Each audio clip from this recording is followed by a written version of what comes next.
And I believe we are live with our inaugural episode of Stories That Work.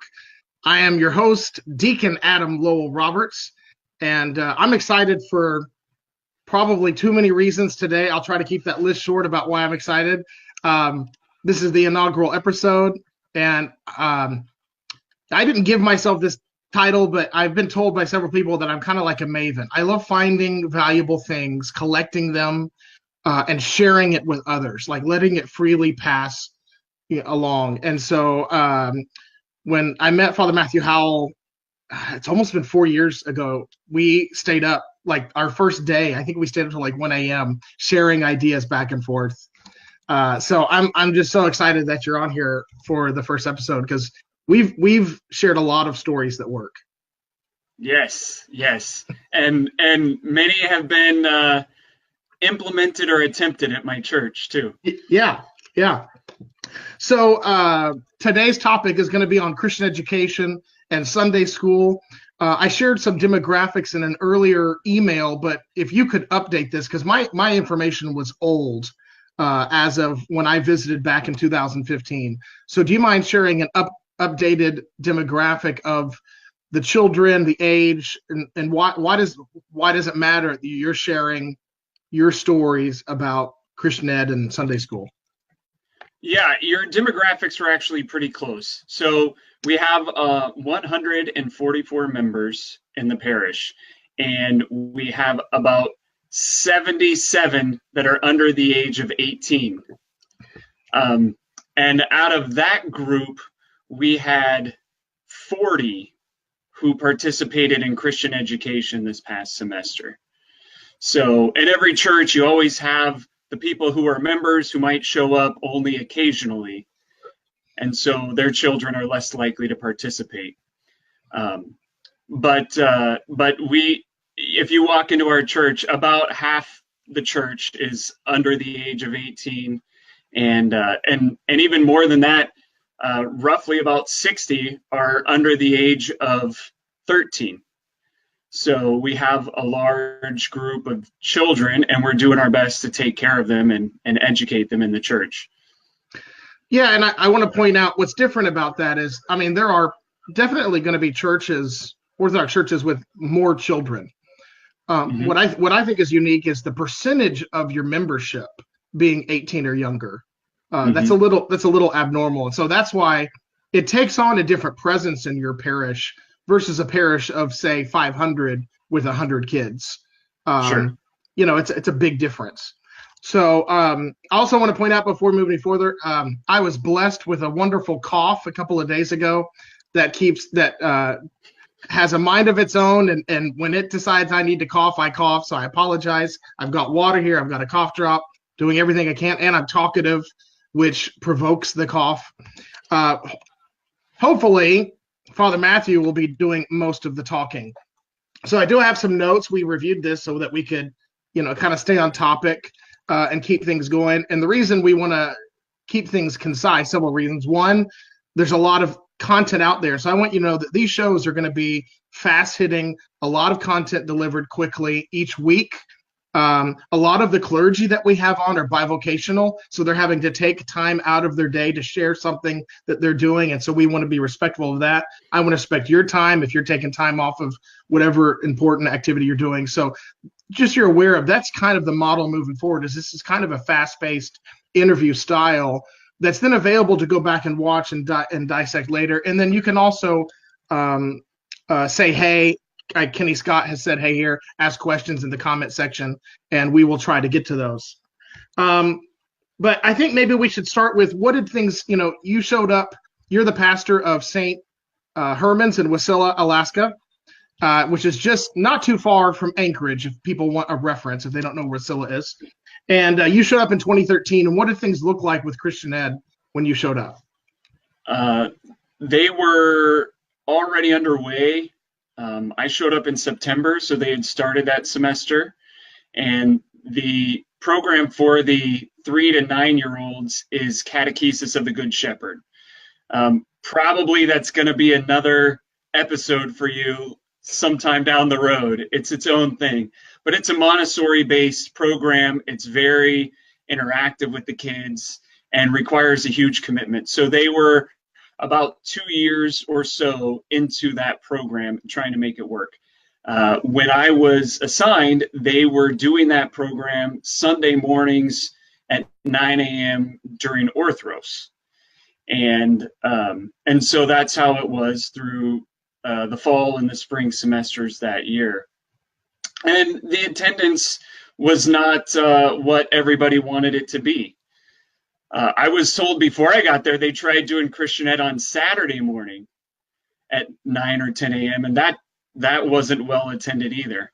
So the thought of doing it during Orthros is, well, the adults can come to Orthros and the children can go to Christian Ed. The children don't go to Orthros anyway, so it's a win-win for everybody. People still weren't getting up and getting to church at 9 o'clock on Sundays. So the next summer, the Christian Ed supervisor and one of the teachers sat down with me. We had a retreat at the church for a whole day, and we tried to find solutions that worked for our program, for the Christian Ed program, and for the parish. And so we ended up moving our Sunday school to Tuesday night. And we had a Tuesday family night based on the model done at St. Elijah in Oklahoma City and St. John Cathedral in Eagle River, and various churches do this kind of thing. So we ended up moving it to Tuesday night from 5:30 to 7:30, and we'd have dinner and classes and Vespers. Can I pause you there? Sure. Will you share just real quick why you did Tuesday instead of Wednesday? Oh, because if we're going to have dinner, it's much easier to cook for people if you don't have to fast. And it's much easier to find people willing to cook if you don't have to fast. And our goal was to feed a lot of children.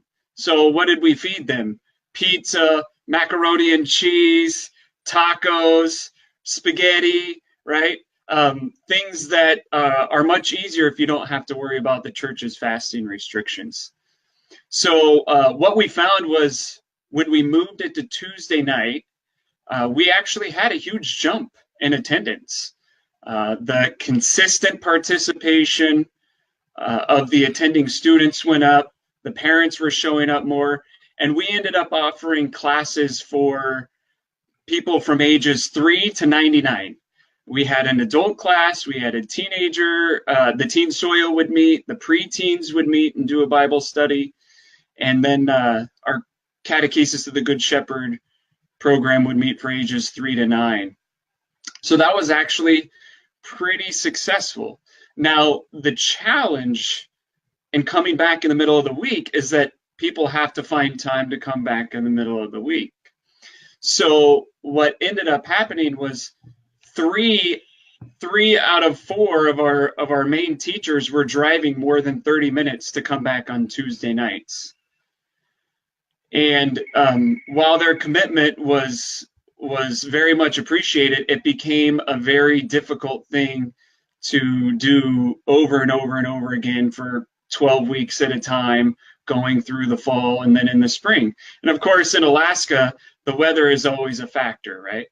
So, but rarely did we have to cancel due to weather, by the grace of God. So, regarding our Christian Ed program, the Catechesis of the Good Shepherd program, it is very involved and it requires a huge commitment from teachers. And what we found was doing it on Tuesday nights and also just the energy level and the time required to do the program, Tuesday was becoming a little bit of a burden. So it's not that it failed. It's not that it didn't work. It actually did work. But I had 2 teachers come to me in 2017, in the summer of 2017, and say they weren't able to do it. They were burned out. And there were various reasons for that. But one of them was the time commitment, the additional time commitment during the week.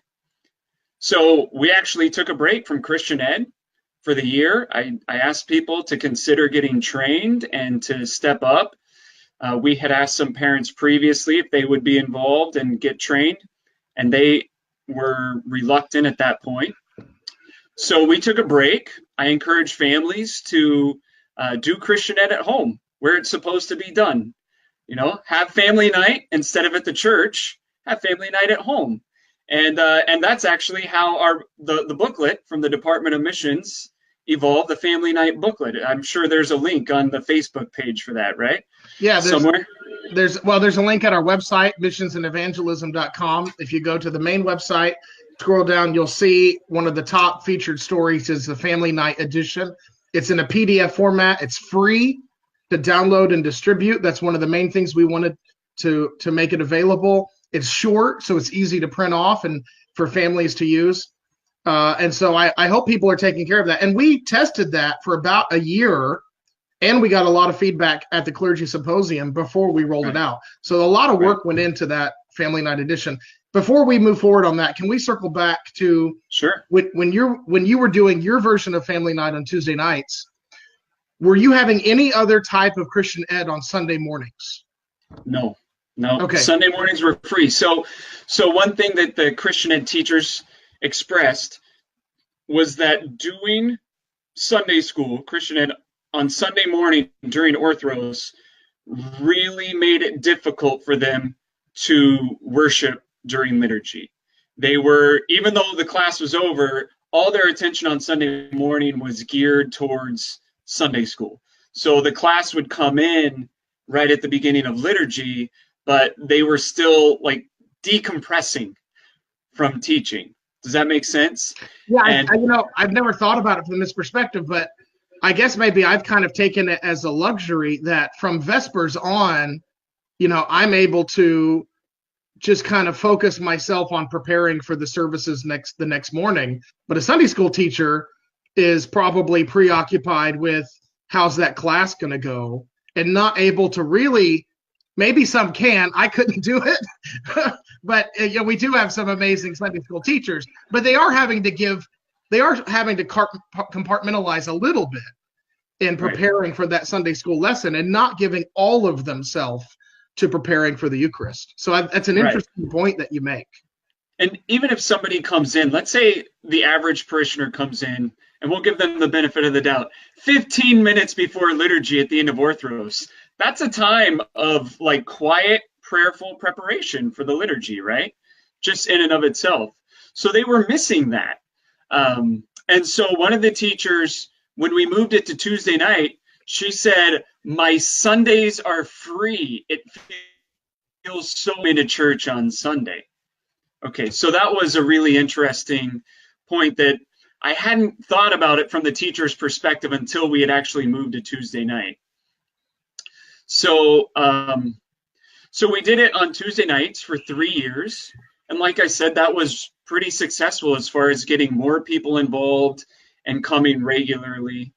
The challenge with Tuesday nights when you're educating 3 to 5-year-olds in the evening is they get really sleepy, especially when you're doing a program that requires them to sit still and be quiet and play quietly with their hands with different things. That was always a challenge. Also for like preteens and teens, they've got homework during the week. I had many teens tell me, Father Matthew, I've got 3 hours of homework. I can't come to Teen Soil on Tuesday. That's a challenge too.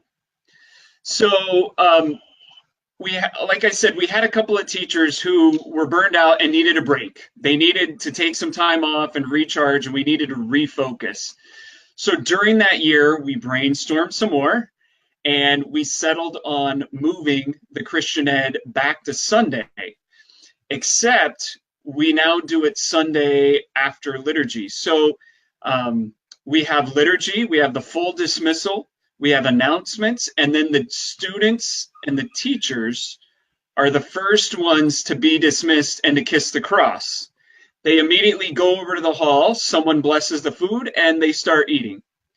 And then about 30 minutes later, the teachers call the kids into class, and they have class for 2 hours. One of our Christian Ed classes goes for 2 hours. So they all range from 1 to 2 hours based on the age group and the material.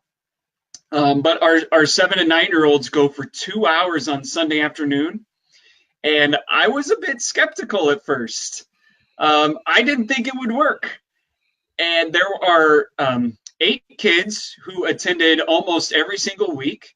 And right before Christmas, I was sitting in my office waiting for my 8-year-old daughter to get out of that class. And when the class was dismissed, all the kids filed through my office. And as they filed through my office, I stopped them and I asked them how they liked the Christian Ed. And they said they liked it. One girl said, "I don't like it. I love it." Yeah. Okay.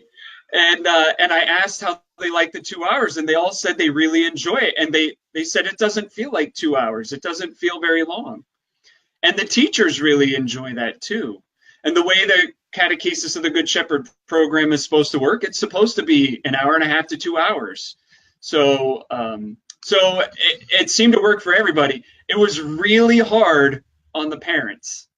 It was really hard on the parents who were waiting around. And some parents pulled their kids out early. There were a couple Sundays where my wife and I pulled our daughter out early. It's not always possible to stay that late. But we had people staying at the church until like almost 2 o'clock in the afternoon on a Sunday. So that was one of the hard things. However, I offered a class for adults for an hour. They had more time to fellowship. Before Christmas, we had some adults who were setting up, decorating the church for Christmas. So it lends itself to different opportunities. By moving it to Sunday, we also eliminated the need to find somebody to cook for 50 or 60 people on Tuesday nights, because everybody just brings something to coffee hour to share. So we had food ready to go, and we make sure we have good food for the kids, like some good proteins and healthy fruits and vegetables, so they aren't just eating donuts and cookies before going to class. So it seems to work, because one reason why it does work for us, because the kids can eat and still have about 15 to 20 minutes to run around before they have to go sit in class. So they aren't going from a quiet liturgy and then a quiet Christian Ed class back to back, right? They have some time to move. It's like recess, basically, as one way to think of it. So that's what we did this past semester, and that's what we're going to do this coming semester. And so far, the feedback is positive. The parents like the fact that, hey, we're already here on Sundays, and it gives us more time to be together, and it gives us more time during the week. We actually picked up one family for Christian Ed because it wasn't on Tuesday. It didn't interfere with other activities they had going on during the week. So I want to clarify one point. Sure. Everyone's staying for the entire service. Yes. And when it's time for the dismissal, we're not talking about right after the Eucharist, everyone's taking the Eucharist. We're talking about all the way at the end of the service. You're letting the children dismiss first and the teachers, so they can go have a little bit more, a few extra minutes of coffee hour and recess before they go into their class. So I just want to make sure everybody understands that exact setup. And then I thought it's nice that you already had, not every church has a meal or substantive food on Sunday afternoons, but if you already have it, this might be an easy fit. And so that was nice, easy fit for you, where you actually had less work because of adding this in the afternoon. And then you've mentioned parents a few times, and I think what's interesting about the conversations we've had is this is like a three-legged stool. You've got your students, your teachers, and your parents. And if we push too hard on one of them, or expect too much from one leg than the other, or put too much emphasis, then somebody's going to get burned out, and then it starts to fall apart. Right. And so I appreciate that. I don't know if you want to talk about that for a moment, how that you keep that in mind every time you're trying to improve things. And improvement is a word that we have to be careful of anyway, right? Because this is what works for us right now. And that's been my attitude all along. We need to find what works for us right now. And for a little while, we were doing things and it was working, but it wasn't working best for our group and our kids and those three demographics: the parents, the teachers, the children. And what happened a couple years ago, the teachers got burned out. So uh, so we had to figure something out to support them. If we don't have teachers who are joyfully coming to give their time and their love to these students, then the Christian Ed program is not going to be any use. So, and each time we make a change, we say, this is what we think will work best right now. We're going to try it for a set time, and then we're going to reevaluate. So we tried Sunday afternoons this semester, and we said, we'll reevaluate at Christmas. And we like it. So we're going to do it again for another semester and reevaluate in June. And it has to work for the parents and the teachers. So far, the kids love it. So I got that in the bag. The teachers seem to like it, and the parents don't seem to mind, right? They aren't quite there yet with sticking around for 2 hours and really loving that, and understandably so. Many of these parents have multiple children and many young children. There's one family that they have a 1-year-old. They have to go home after liturgy because their kid needs a nap. So these are the circumstances. We just try to do the best we can for everybody, but also respect each family's decision. And one other thing that I try to emphasize is that our Christian Ed program is not there to replace the job, the duty of the parents to educate their children at home. We're there to supplement. We're there to tie the ribbon around it, so to speak. But it's still very, very much the parents' job to pray with their children, to read the Bible with their children, to talk about the things in the church, right? So without the parents, I mean, we have no students, right? We have no program without the parents. Mm-hmm. So that image of a three-legged stool is, I believe, is right on. It's very important. So we always want the balance as much as possible between those groups. And I think it's important to point out that when we rolled out the Family Night resource, the booklet, it was something that is easy and hopefully continues what you did in that previous year of taking your off of. We want the parents to take ownership of their child's Christian education. And the Family Night book really helps them do that. It's so easy. I think one of the most exciting things that we put in there, there's a lot of parents that probably want to do prayers with their family, and it feels overwhelming or too much or difficult. We put a 2-minute prayer rule in the book. 2 minutes. Like, that's it. That's all you got to do. And it may not sound like it's enough, but it really is. Like, that's where you got to start somewhere.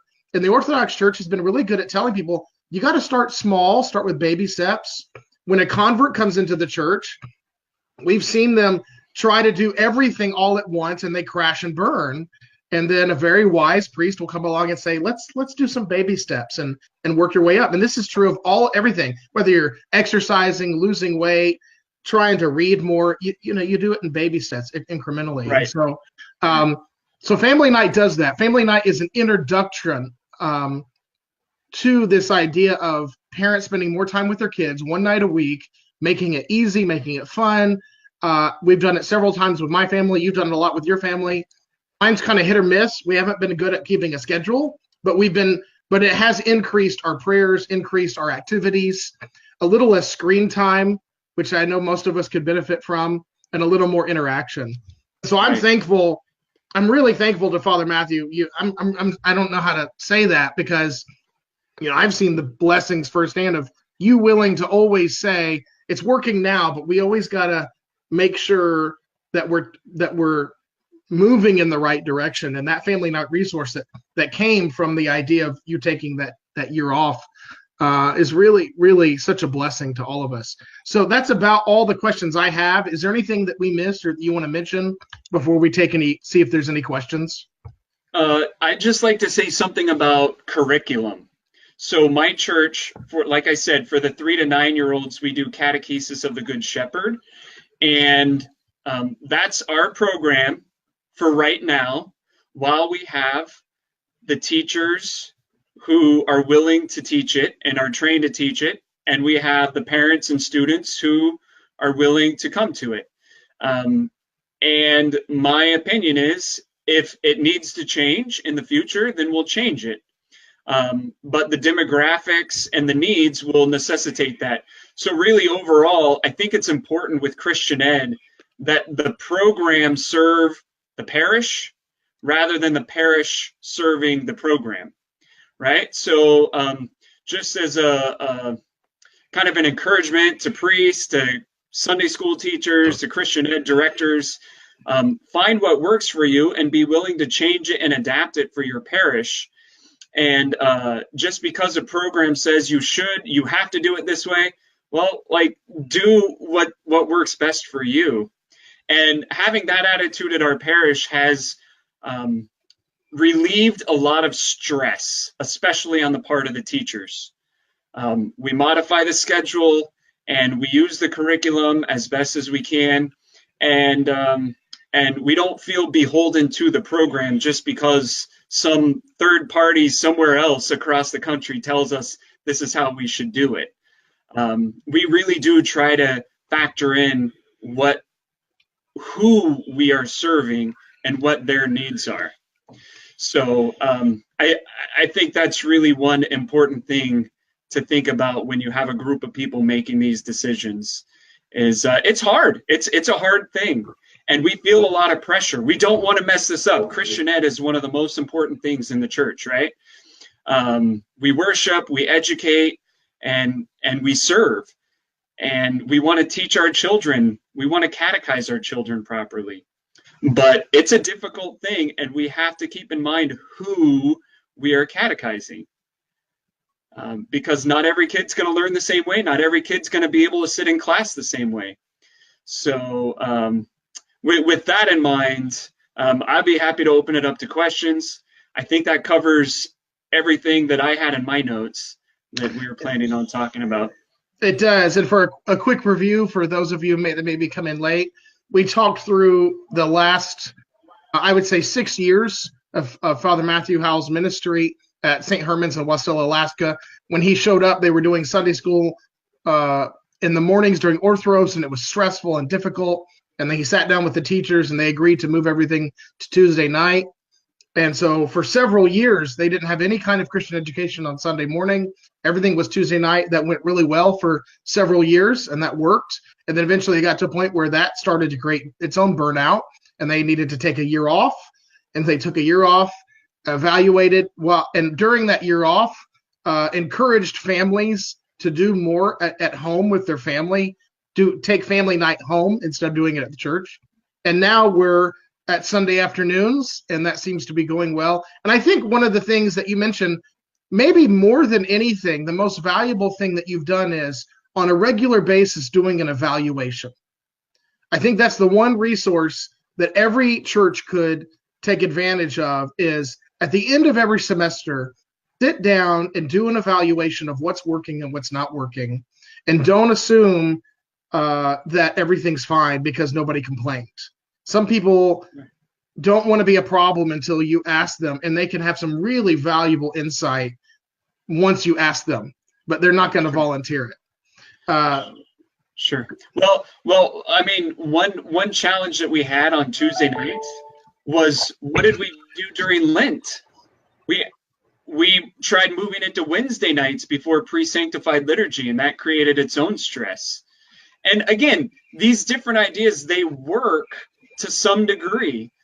We just noticed that Sunday afternoon right now works better for our parish. So during Lent, we'll be able to have Sunday school all through Lent and stop before Pascha without having too much interruption. So I don't want people to get the idea that like Tuesday night failed per se. We just found something that for right now works better for us. Don't be surprised if in a few years I'm back talking to you about our new Christian Ed schedule and what's going on.